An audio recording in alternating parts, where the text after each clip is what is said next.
were there any big changes that you noticed from pre-2020 to now? Oh my gosh, everything. Like the rule, you threw away your rule book on how to recruit. I mean, there is a lot. And I think the labor market has really ebbed and flowed. Everyone was hiring at one point and then no one was hiring. There was the great resignation. And so everything has just changed, right? Like I used to work in an organization where I went in person, and now I'm at an organization that is fully remote. You have to really think about how do we still get our organization across, right? Like there's so many moments like that you got when you go in person for an interview. Like you get to see the office. You get to see like how the front desk person greets you. Like it's just those like little like tangible things. And so you have to translate that virtually.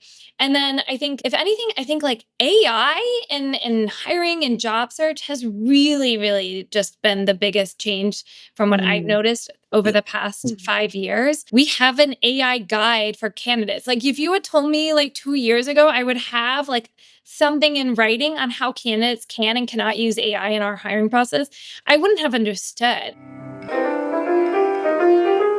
Welcome to Control Your Career, a podcast to help you conquer uncertainty, shatter imposter syndrome, and rise above the expectations imposed by others. My name is Julia Toothaker, and I am the career coach and strategist at Ride the Tide Collective, my career development company, where I offer career coaching, courses, and I have a plethora of free content. I have been doing this work for well over a decade, and I want to help empower professionals like you find clarity, navigate your career with intention, and help you advance in your career in alignment with your unique personality, preferences, and values. This podcast is a great place to start your journey toward controlling your career.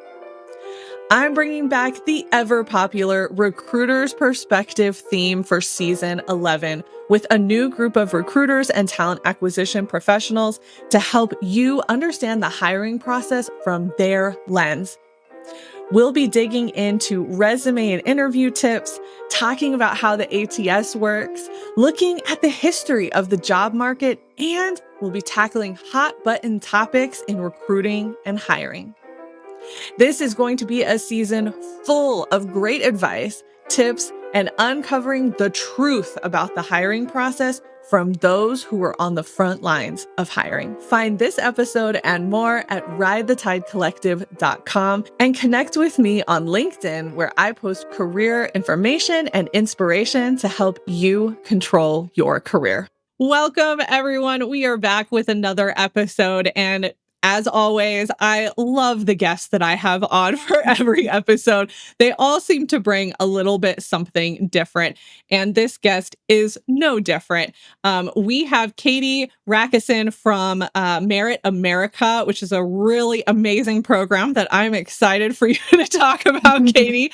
She is the Senior Director of Talent Acquisition, and I think we're going to have a pretty decent conversation today just around different things within hiring, but also we're going to touch on skills-based hiring and what that is in comparison to other different types of hiring. So Katie, thank you so much for being here. I'm so excited. Yes, of course. It's great to be here.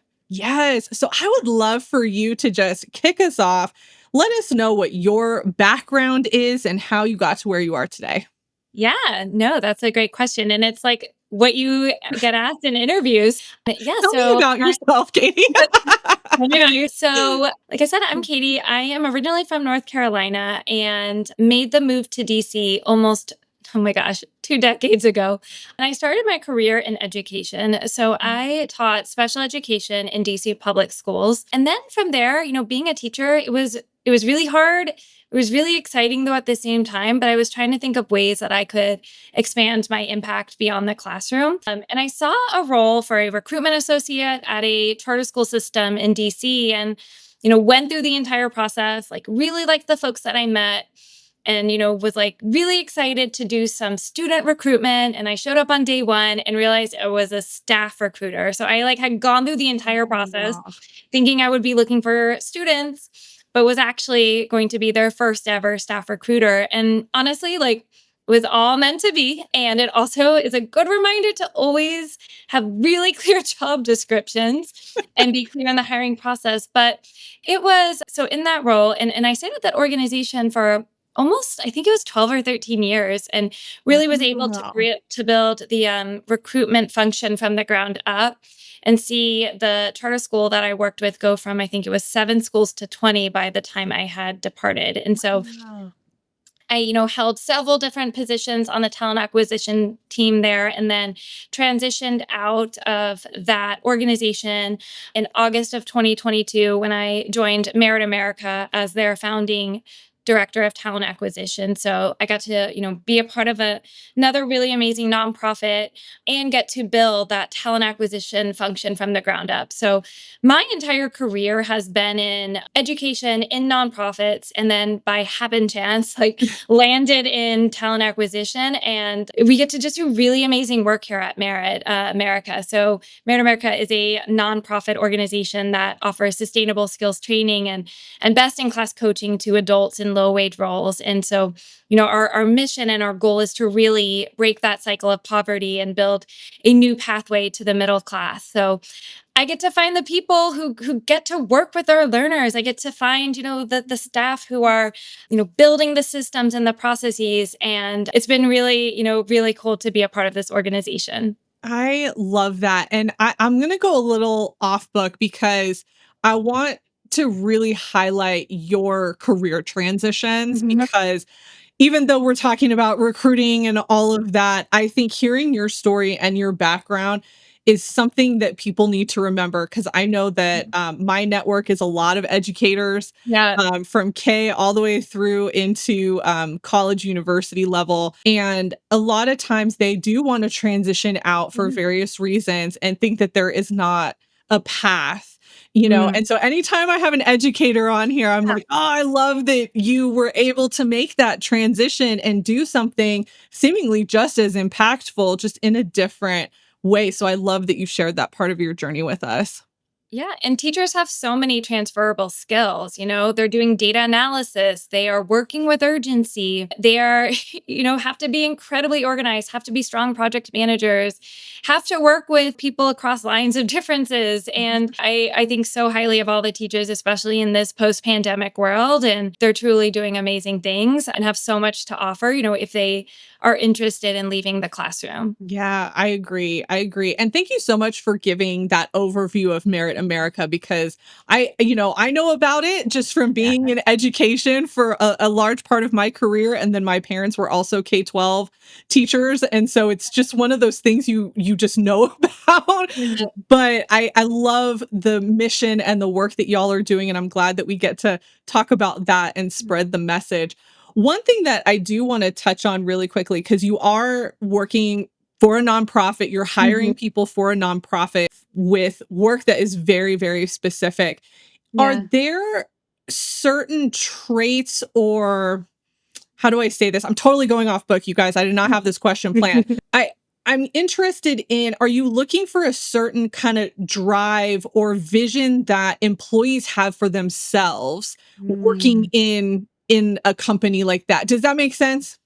Yeah, so we we do competency-based hiring here at Merit America, and so each of our functional teams will have their own competency framework. Mhm. But in addition to that, we do have our 6 core values, and they are embedded into our hiring process. So it's not just, like culture fit. It's like, what does it mean to be innovative? Like, what are the specific behavioral look for? So we do look for that. And Merit America is still a relatively, new organization. And so we're looking for people who are excited about that, who Mhm. know that they may have to push up their sleeves. And, when I described, I had to create the TA or the talent acquisition function from the ground up, like that's exciting to me. It probably Mhm. wouldn't be exciting to my sister who just likes, what do I do? Every day, I know exactly what's on my plate. That is how she best operates. I think that's one of the other things that we're kind of looking for when we are hiring at Merit America. Yeah, and so part of the reason that I'm highlighting this is I'm on social media a lot because I post and I get comments and all of that. And there are so many roles that are very, oh, you show up, you do the job, kind of similar to Yeah, what you're talking about with your sister, which is great. I don't, there's nothing wrong with that. totally. But there are also companies and organizations and positions that are going to require a little bit more of you. And I think that we see that a lot in the nonprofit Mhm. side. And so I want to highlight that for Yeah. people because this to me is not the type of job that you're just going to come and phone it in. Like Yeah. you have to really want to do the work. You have to Mhm. want to impact people's lives. And as you said, as a younger organization, there's going to be a lot of innovation there and Mhm. opportunity there. So I just Yeah. want to point that out for people because that's good to know the Yeah. difference in terms of what you're applying for, as you go Yep. through your career. Yep. So. Absolutely. Yeah. Okay, so let's talk about the hiring cycle in your organization. You started to touch on a little bit, but I would love to know, do you guys have a season that you hire, especially because you have that more of an education focus? And then what does the hiring process look like?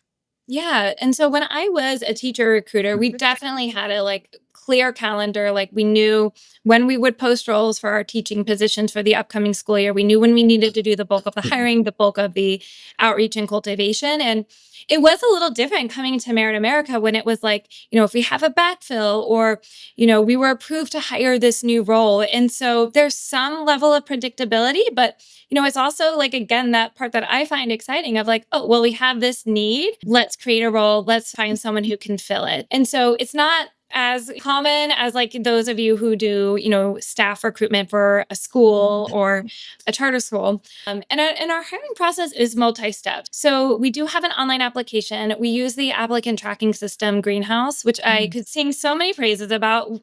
And one of them is that you can, or the system can anonymize people's applications. And so we're able to review applications without that bias of like, oh, I wonder if that's like, someone who's female identifying or something like that. And we then, usually have some type of initial interview with either a talent acquisition partner or the hiring manager. Then we send out a performance task and then we do panel interviews, a final interview with one of our CEOs, and then we check references. So it is a multi-step process, and our goal is always to move people within 6 weeks. And we are a remote organization, so it is 100% remote. Mm. So we're doing Zoom, which I think like Zoom can almost, be a better experience for candidates. You don't have to worry about like taking off work. You don't have to worry about finding parking and all of those things. So that is what our process typically is looking like. Yeah, I love that. Okay, you are the second person to talk about the anonymous Yeah. process. And I can't remember if the other recruiter that mentioned it, if it was Greenhouse or if it was something else, but I cannot tell you. I'm so Yeah. excited for this to become a thing. Totally. I hope that all the ATS adopt this because I think that will really take out the bias. As you said, this is Mhm. something that I talk about so much. And people don't realize, they don't even realize their internal bias unless you have done some of that work before, that Yeah. you are just judging people right off the bat Totally. based on their name and a lot of other identifying information. So, oh, I'm so excited that you guys do Yes. that. That's so Yes. great. Well, let's talk about ATS. You talked about using Greenhouse, you have that anonymous feature. What are some other things about the ATS? Like, how do you guys use it? What is the process there? And Yeah. just so you know, I'm trying to like bust myths around ATS, Totally. asking this of everybody because there's so much bad information out there and I want to make sure Absolutely. we're, informing people correctly. Yes. In my 18 years or so being in talent acquisition, I have never, to be clear, I've never had an ATS reject candidates with the exception of we have a question around like visa sponsorships and that may like but that is it. An applicant tracking system is truly a digital filing cabinet. We don't use AI for reviewing applications. A real life human, like so, me is like looking at your applications where we really do read those application questions and truthfully I read the application questions before I even open the resume. So there is no AI that is like, we are not using AI. And I have explored it. Like, I'm like, oh, we're getting a lot of applicants. How can I make this easier? And I just haven't been satisfied with any of the software out there in that, like, is it riddled with bias. So there's no AI in reviewing applications. What when we actually made the transition to Greenhouse when I first joined Merit, and I think what was really important was like, is this easy for candidates to use? Is it easy for me to use? Is it easier for our hiring managers to use? And I felt like it was a strong yes to all three of those questions. Awesome. I love hearing that. And again, if you've been with us on the journey this season, what Katie is saying aligns with what everybody else has been saying.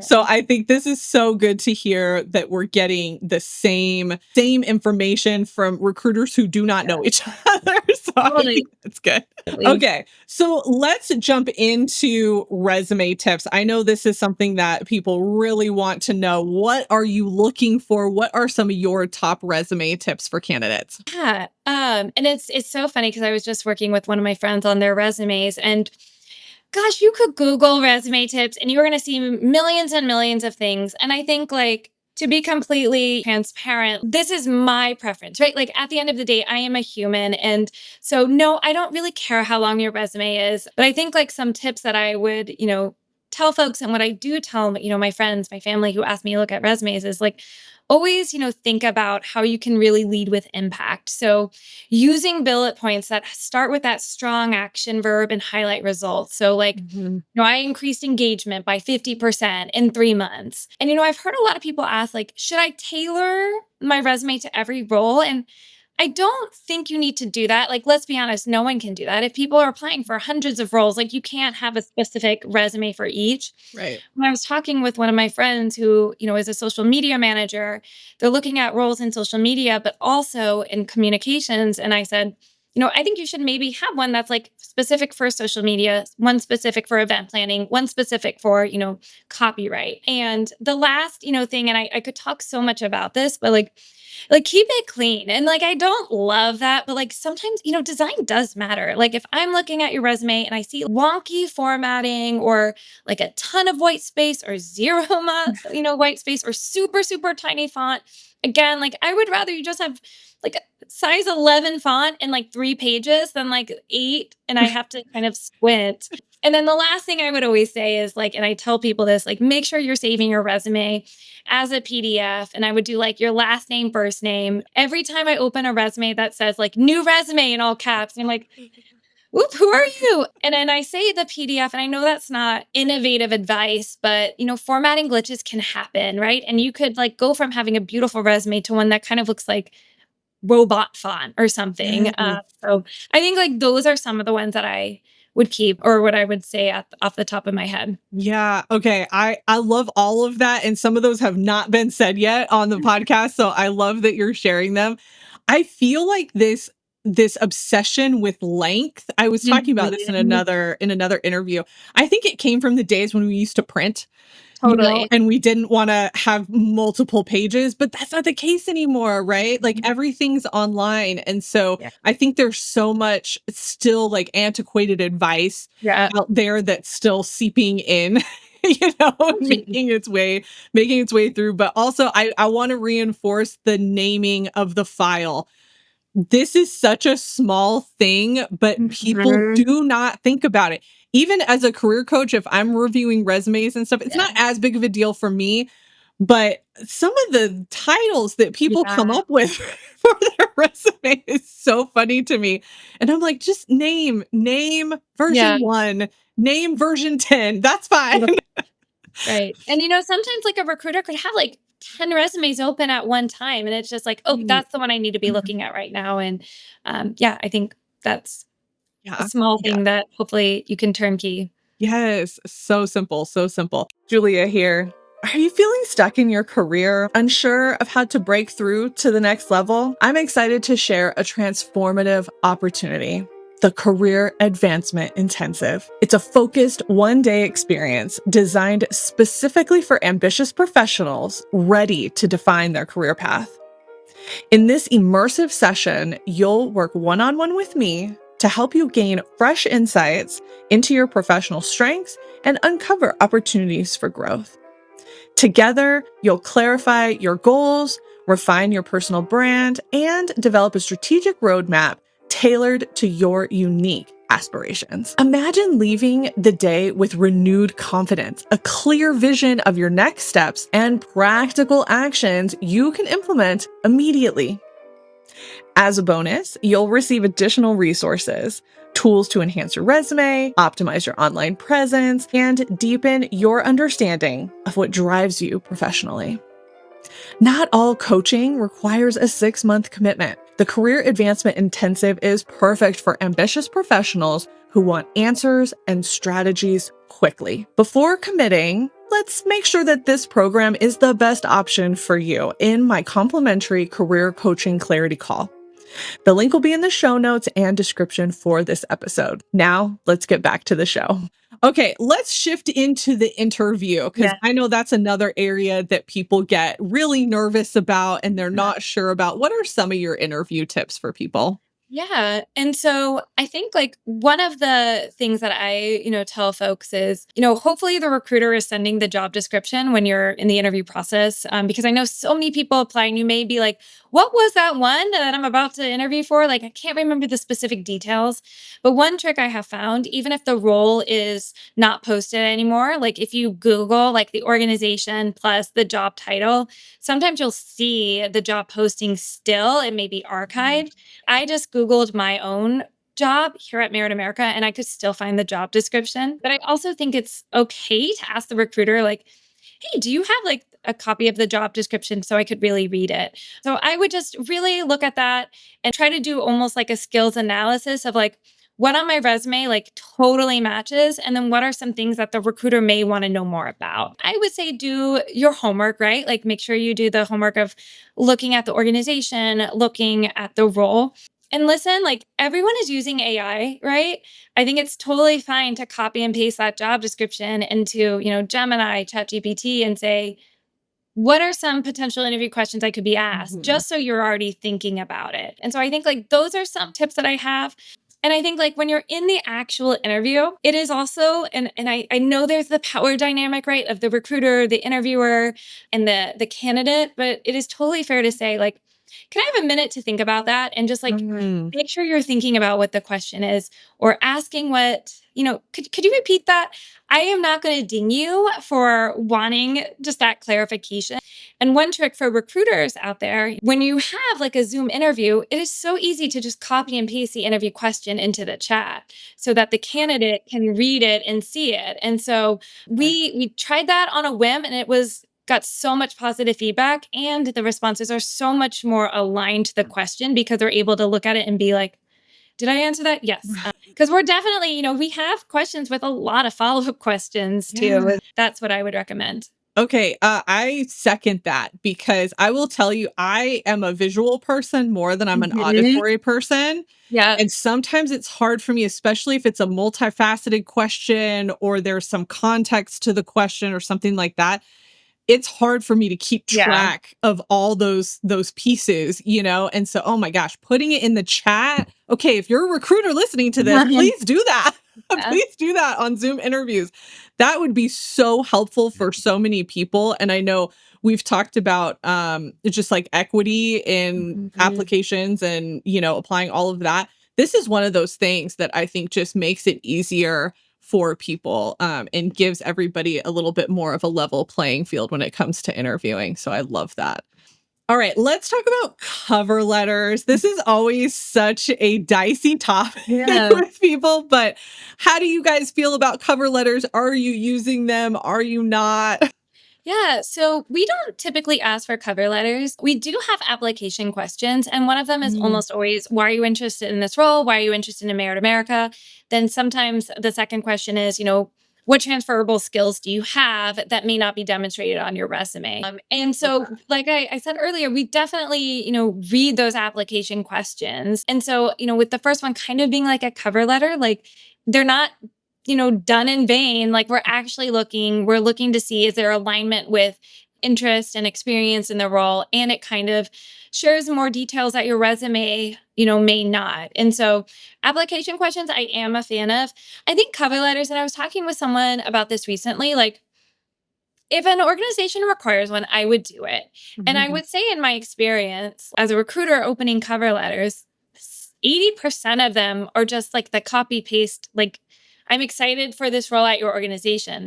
So any level of like differentiating, even if it's small, like I'm excited about the director of talent acquisition role at Merit America, will set you apart. And so, when we require them, yes, I do read them. But for me, I think application questions are more meaningful. And I always tell people if they're interested in, applying to Merit America, like that is what I would spend your focus on is answering those questions because we're actually reading them. I think this is such an important piece that applicants need to remember is those questions are there for a purpose Mhm. and don't treat them as a throwaway. Yeah. Like be really intentional about them because it sounds like because you're not the only person that's talked about application questions Yeah. or in some cases like a disqualification question Yeah. because they're trying to weed through applications, but that is so helpful and such an opportunity for people. So if you're listening to this and considering applying to Merit Mhm. America or just getting those questions, make sure that you are putting thought into them. And if you are going to use ChatGPT, I've been trying to share this a lot.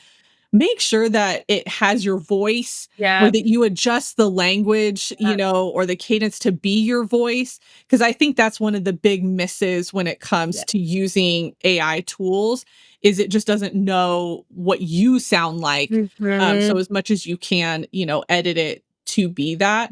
Mhm. But what an opportunity also for you to share why Yeah. you want to work there and the connection. And I know for a lot of nonprofits, that's what they're looking for. They want Mhm. to know that you have some type of connection to the organization or the mission of the organization. So don't Yeah. let that go.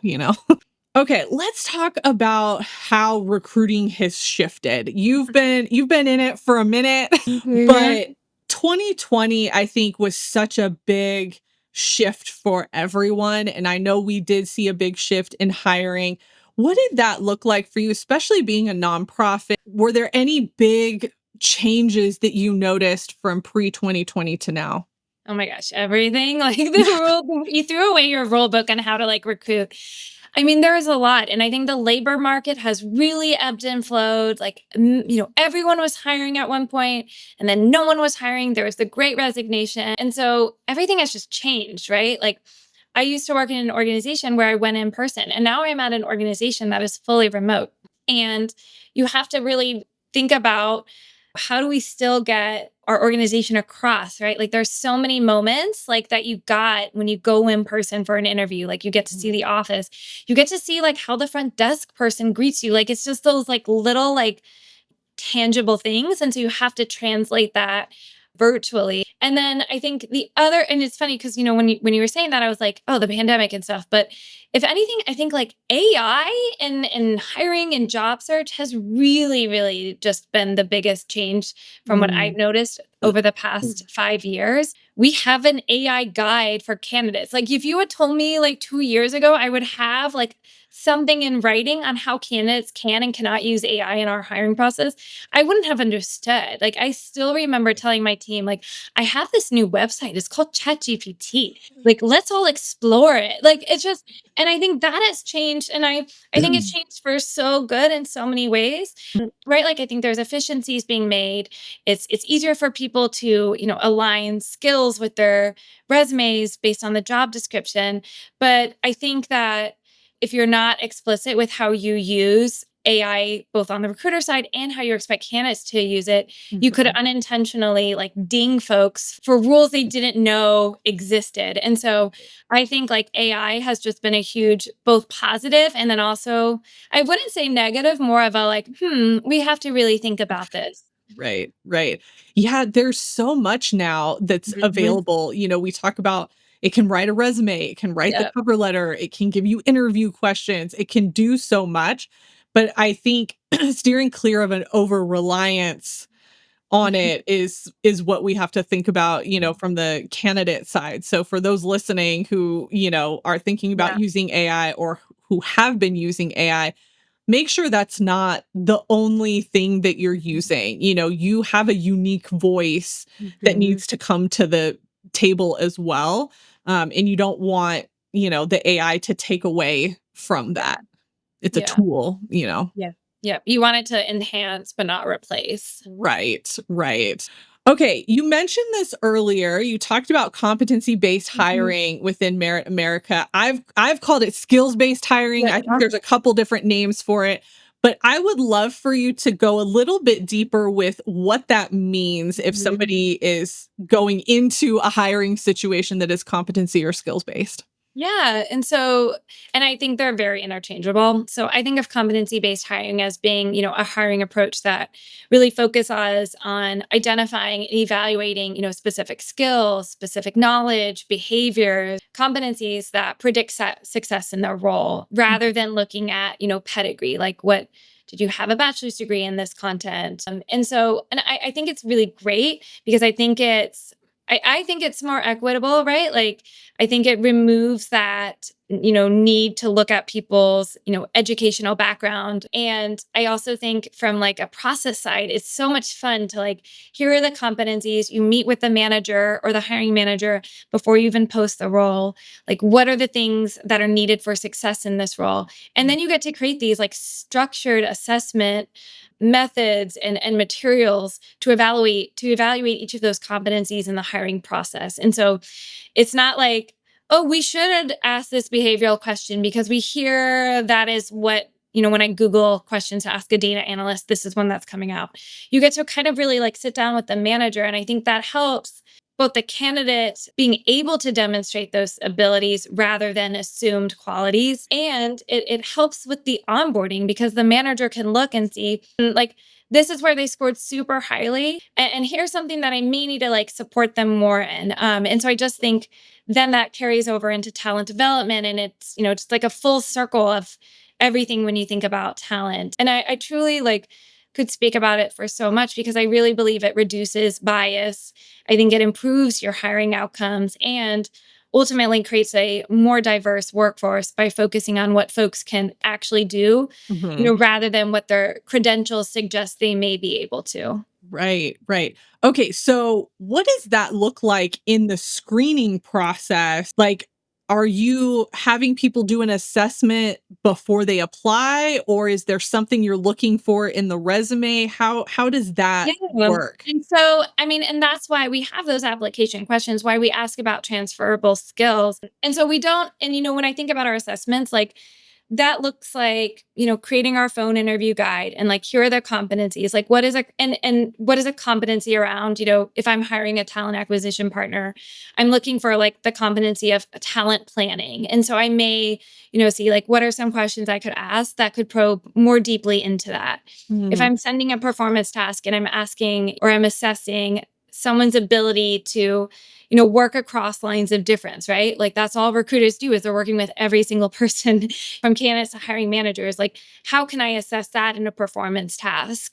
And so it's not one of those like, assessments that you can like take like ask 100 questions and like that assesses it out. It's more tailored for that role and for what the needs of that manager, right? Like if I'm hiring a talent acquisition partner right now and all things equal, I may need someone who has more of a strategic mind. And that is a competency that I'm assessing more because my team right now is more heavily on the execution strength. So that is, kind of what I mean when you're looking at competency based hiring and kind of like aligning it with your hiring process. right. So then do your job descriptions look different in how you write them, or is it more just prioritizing those skills, Yeah. I mean, in the list? so if you look at a Merit America job description, like one thing you'll note is like we explicitly name, like we encourage women, people of color, people with disabilities to apply because we know that sometimes marginalized groups will not apply unless they meet 100% of the must haves. You won't see bachelor's degree required on our application or on our Mm, job description. okay. And we are, like I said, we're in the process of creating functional competency maps for every department. And my hope is that when we, finalize those, we'll be able to kind of add those to the job description too, of like, these are the competencies that we're assessing. We do share that with candidates when they move in, throughout our hiring process. Like we'll say, for the initial interview, it'll be with Katie, and here are the competencies that she will be assessing. So that folks also are like, "Oof, I'm really bad at strategic planning. Like, I don't know if this is gonna be the fit for me," or, this is, like, such a role I'm excited about." Yeah, I love this. I wish that Mhm. more companies took this approach because to your point, I think it levels the playing field for Mhm. so many people and it takes away kind of this nepotism Yeah, and, "Oh, you went to my college," or "I'm familiar with this university," or "I know this degree," or whatever it may be. Because the reality is I was in higher ed, so there's yeah, so much diversity within yeah, even a degree. You yeah. know, a degree from a school like USC, Mhm. an English degree there is gonna look different than an English Right. degree at another school, right, that maybe isn't ranked or something like that. So it's I love this approach. I think Mhm. it just makes it so much more accessible for people and allows them to show more of who they are and what they've done versus the connections that they've made and, that pedigree as you were talking about. I love that. Is there Totally. anything else that you would add for this type of hiring process that you think would help candidates out if they find themselves in that? So I think, and again, I think it helps with the candidate experience. Like, I think it can be more predictive of what the role is. I think it also helps folks do that, transferable skills analysis. Like, I don't know what that like, I don't know what that means. Maybe I should like maybe this isn't the fit, or this fits Mhm. exactly what I'm hoping for. And so I think, like, ultimately, we're hoping that this just makes it more transparent with what we're looking for. And I think it may give more common language too when we say, "Oh, we're looking for someone who's good at X." And so it may help us, but then on the other hand, it may help candidates too if, they're hearing like, "Oh, that's a really good way to define the ability to work with others," right? Like, I've been just saying collaboration, and I have a new tool to use it like that. So I'm a fan of it. I think that, again, it just can lead to more equitable outcomes, and hope to see other organizations follow suit. Yeah, I love that. I love that. Okay, what is something that you think job seekers should be doing but aren't? And it's hard, right? Like, because I know people who are job seeking right now, and they are doing it so much, right? Like, it is hard. It is hard to apply. It is hard to, remember to attach a resume and all those things. I think, like, one thing, and I'm not trying to do a new fear unlocked for people, but what, going back to what we said, like, we don't use AI to knock people out in our applicant tracking system, but we have one knockout question, and that is related to, like, are you eligible to work in the United States? And there are so many people, it's a drop down menu, who, like, a flick of a mouse may go down to no, and then they submit it, and they could be totally qualified, but they answered a question inadvertently, right? Like, it happens, like, you click tab or something. And so I know folks are doing this, but just, like, before you click submit, just, like, really look through and see, did I answer everything? Did I answer things correctly? And because I would hate for someone who could be a really good candidate and that not even get in front of me because, and again, you're like, great fear, a new fear to, like, did I do that at my, is that why no one, I keep getting rejected? But, and so I wouldn't say, like, people aren't doing that. Like, I know people are like, do I have any typos on my resume? And I know people are doing that, but I would just, like, especially with anything with a drop down, it's so easy to accidentally, like, pick a wrong option because you're like, yep, yep, yep, going really quickly. Yeah. Okay. Let's touch on that for a second because I think some people actually get confused with that question Yeah, too. no, The totally. are you eligible to work in the US? That's a visa question for Yeah, those that are not familiar or have, maybe seen it and not quite understood what it means. So if you are a US citizen, that's not a question for yeah, you. You are eligible to work in the US, yeah, but there are different visas and different visa statuses. And so that's what that is trying to get at. yeah, So just making sure that you are answering that appropriately. yeah, yeah. So sorry, that's probably a little confusing for folks, but No, I think that's such a good tip because especially with the amount of applications that people are Mhm. putting out, I think that's such a small thing, but to just take that extra Wow. minute and go through, I will also say I talked about this on another interview. We were talking about AI and how there are AI agents that will apply for you. This is another reason not to do that. Again, I don't know the robustness of those programs or how well they are going through, but that seems like one of those features that could just Yeah. knock you out and you don't even realize it because the AI client is not Yeah. checking the right box or whatever. I know that maybe that makes me sound old school. I love AI, I use it all the time, so it's not Mhm. even that. I think it's just I'm such a control freak when it comes Yeah. to things like that. Totally. I wanna make sure that everything is right and that it's going through, especially if it's a position I really Yeah. want. So anyway, that's my advice, even if it sounds old and antiquated, Mhm. that's what I'm gonna say until these things become just more Yeah. robust at this point. So So, yeah. Katie, thank you so much. This was so helpful. I think so many amazing just tips mhm. and information for applicants that I think is going to help them so much in their journey. And I want to touch on something else that you said. This is your advice. This is Mhm. something that you're looking for. And I just want to remind people out there who are still going through the job search process that if you are applying to Merit America, then you might want to listen to what Katie has to say. But that's not necessarily going to be true of every recruiter out there. And I think that some of what I'm trying to get across this season is every recruiter is looking for something different or Yeah. they might, have some preferences on things. Same with hiring managers. Every hiring manager has their own preferences. And so you want to do the best that you can to find information like this to help Mhm. you tailor and figure that out for yourself for the applications that you're Yeah. putting in. But thank you so much. I so Totally. appreciate you taking the time being here with me today. Of course. No, thank you so much for having me. And I think like one other thing that I would add, because I feel like we're talking about like all of the things job seekers need to do. I think like I have every recruiter I've met like is always hoping the person they're getting on the phone next is going to be their hire. Like we are truly rooting for you, and Yes. no one goes into a process or an interview being like, well, I hope this person bombs. Like, we want you to be successful. We want you to join our teams. Yeah, I think that would just be the one other thing I'd like to add. But no, thank you so much for having me. I love that. That is the perfect ending.